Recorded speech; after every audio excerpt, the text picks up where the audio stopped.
ചിലപ്പോൾ പലരും ഇങ്ങനെ ഈ പ്രാർത്ഥനക്കാരുടെ അടുത്ത് പോകുന്നു, സന്ദേശം ചോദിക്കുന്നു. കാരണം രാവിലെ ഈശോ അവർക്ക് എഴുത്തയച്ചിട്ടുണ്ടേ, ഓരോരുത്തരെക്കുറിച്ചുള്ള മെസ്സേജ്, അത് വായിക്കുന്നു. എന്നിട്ട് ആ സന്ദേശം ശരിയായില്ല, അത് തെറ്റിപ്പോയി. അപ്പോൾ ഞങ്ങൾ പിന്നെ ഇത് ദൈവം തന്നെയല്ലേ പറഞ്ഞത്, ഇങ്ങനെ തുടങ്ങി ആകെപ്പാടെ പ്രശ്നങ്ങളാണ്. അങ്ങനെ ഒരു കുടുംബത്തെ ഞാൻ കുറേ നാളുകൾക്ക് മുമ്പ് പരിചയപ്പെട്ടപ്പോൾ അവരിങ്ങനെ ആപ്പാടെ വിഷമിച്ചിരിക്കുകയാണ്. അവരൊരു പ്രാർത്ഥനക്കാരുടെ അടുത്തെങ്ങാണ്ട് പോയി അവരേതാണ്ട് ദർശനത്തിൽ കണ്ടു, അത് പറഞ്ഞു കൊടുത്തു, പക്ഷെ നടന്നില്ല. അപ്പോൾ പിന്നെ അവർക്ക് സംശയം, ഇത് ദൈവം ഇങ്ങനെയൊക്കെ, ദൈവം കള്ളത്തരം പറയുമോ, ഇങ്ങനെ ദൈവം പറയുന്ന കാര്യങ്ങൾ നടക്കണ്ടേ. അപ്പം ഞാൻ അവരോട് ചോദിച്ചു, നിങ്ങൾ പള്ളിയിലൊക്കെ പോകുന്നവരാണോ? അയ്യോ കൊള്ളാം, പിതാവിനും അറിയാമല്ലോ, ഞങ്ങൾ പള്ളിയിലൊക്കെ പോകും. പിന്നെ ഭാര്യയും ഭർത്താവും തമ്മിൽ സ്നേഹമൊക്കെ ആണോ? സ്നേഹത്തിന് കുറവൊന്നുമില്ല. മക്കളെയൊക്കെ നിങ്ങൾ നോക്കുന്നുണ്ടോ? എന്നോ ചോദ്യമാണ്. പിള്ളേരെയൊക്കെ പിതാവിന് അറിയാവുന്നതല്ലേ, ഞങ്ങൾ നന്നായിട്ടൊക്കെയാണ് ജീവിക്കുന്നത്. അത്യാവശ്യത്തിന് സമ്പത്തും കാര്യങ്ങളൊക്കെ ഉണ്ടോ? അത്യാവശ്യത്തിനൊക്കെ ഉണ്ട്. എന്നാൽ പിന്നെ ഞായറാഴ്ച കുർബാനയ്ക്കൊക്കെ പോയി ദൈവത്തിന് നന്ദിയും പറഞ്ഞ് സമാധാനമായിട്ട് അങ്ങ് ജീവിച്ചാൽ പോരെ? എന്തിനാ ഈ സന്ദേശവും തിരക്കി അവിടെ ഇവിടെയെല്ലാം പോകുന്നേ? പരവേശ, പറയപ്പെട്ടവരെ, പരവേശ. എൻ്റെ കൊച്ചു പരീക്ഷ എഴുതുക, അവൾ ജയിക്കുകയോ ഇല്ലയോ? ദൈവം കണിയാനാണോ? കണിയാനല്ല, അവൻ ചിലപ്പോൾ തോക്കും. നമ്മൾ പ്രാർത്ഥിക്കുന്നുണ്ട്, പക്ഷെ പ്രാർത്ഥനയുടെ മുഴുവൻ കേന്ദ്രം ആരാ? നമ്മളാ.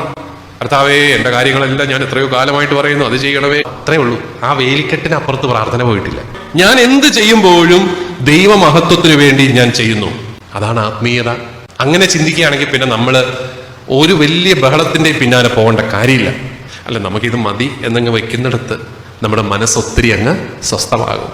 ഇത് പോരെ പോരെ പോരെ എന്ന് പറഞ്ഞുകൊണ്ടിരിക്കുമ്പോഴാണ് ഉള്ളതും കൂടെ ആസ്വദിക്കാൻ പറ്റാത്ത അവസ്ഥയിലേക്ക് വരുന്നത്. ചിലർ ഈ പള്ളികൾ മുഴുവൻ നടക്കുക. എന്നാ, അയ്യോ, ഏത് പള്ളി പോയാലാണോ നമ്മുടെ കാര്യം നടക്കുക, ഏത് ധ്യാനകേന്ദ്രത്തിൽ പോയാലാണോ കാര്യം നടക്കുന്നത് എന്നും പറഞ്ഞുകൊണ്ട് ഇങ്ങനെ പരവേശം പിടിച്ച് നടക്കുക. നിങ്ങൾക്ക് പരിശുദ്ധ കുർബാന കിട്ടുന്നില്ലേ? ഉണ്ട്. ആ കുർബാന എന്തുവാ? കർത്താവ് ഈശോ മിശിഹായ. ഇനി കൂടുതൽ എന്നതാ കിട്ടാനുള്ളത്? കർത്താവേ, കുർബാന കിട്ടിയല്ലോ, നന്ദിയോടെ ഒന്ന് ജീവിച്ചു നോക്കിയേ. അതാണ് ആനന്ദത്തിന്റെ ജീവിതം. അവിടെയാണ് അത്ഭുതങ്ങളൊക്കെ നടക്കുന്നത്. ഇപ്പൊ ഞാൻ ഒരു മെത്രാനായിട്ട് ഓരോ ദിവസവും ഒത്തിരി കാര്യങ്ങൾ ചെയ്യുന്നു, ഒത്തിരി സ്ഥലങ്ങളിൽ പോകുന്നു, ഒത്തിരി ആൾക്കാരെ കാണുന്നു, അവരോടെല്ലാം സുവിശേഷം പറയുന്നു. കൊള്ളാം, നല്ല കാര്യം. പക്ഷേ കർത്താവ് എന്നോടും പറയും, നിന്നെ ഞാൻ ഒരിക്കലും അറിഞ്ഞിട്ടില്ലെന്ന് പറയും. എപ്പോഴാ?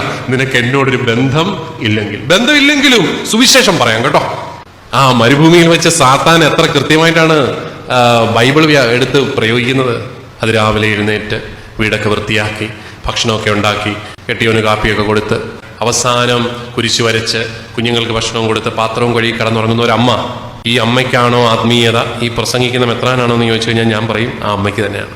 ഞാൻ നിങ്ങൾ പ്രഘോഷിക്കുന്നു, നിങ്ങളെല്ലാവരും കേൾക്കുന്നു, എനിക്ക് സന്തോഷമാണ്. പക്ഷേ ഈ പാവം അമ്മ രാവിലെ മുതൽ വൈകുന്നേരം വരെ കഷ്ടപ്പെടുന്നുണ്ട്. പക്ഷെ അത് കാണാനായിട്ട് ആരുമില്ല, കൈയടിക്കാനായിട്ട് ആരുമില്ല, അതിൻ്റെ പേരിൽ അവാർഡും ഇല്ല, അല്ലേ? ആ അമ്മയ്ക്ക് വരങ്ങളും ദാനങ്ങളും ഒന്നുമില്ല, പക്ഷേ ചെയ്യേണ്ട കാര്യങ്ങൾ ചെയ്ത് മുന്നോട്ട് പോവുകയാണ്. അതൊരു വലിയ പരിശുദ്ധാത്മാവിന്റെ കൃപയാണ് എന്ന് ഞാൻ പറയും. കൊച്ചു കൊച്ചു കാര്യങ്ങളിൽ സന്തോഷിക്കാൻ പറ്റുന്ന അവസ്ഥ, സംതൃപ്തിപ്പെടാൻ പറ്റുന്ന അവസ്ഥ. വ്യാകുല മാതാവിന്റെ അനുഭവത്തിലാണ് പലരും ജീവിതകാലം മുഴുവൻ കരഞ്ഞുകൊണ്ടിരിക്കുകയാണ്. അങ്ങനെ കരയണമെന്ന് വ്യാകുല മാതാവ് പോലും ആഗ്രഹിക്കുന്നില്ല. അമ്മയുടെ ആഗ്രഹം നമ്മളൊക്കെ നല്ല സന്തോഷത്തോടെ ആയിരിക്കാൻ. അമ്മ അങ്ങനെ കരഞ്ഞു ജീവിച്ച ആളുമല്ല, നല്ല ധീരതയോടെ ജീവിതത്തെ നേരിട്ട ആളാണ് നമ്മുടെ അമ്മ, അല്ലേ?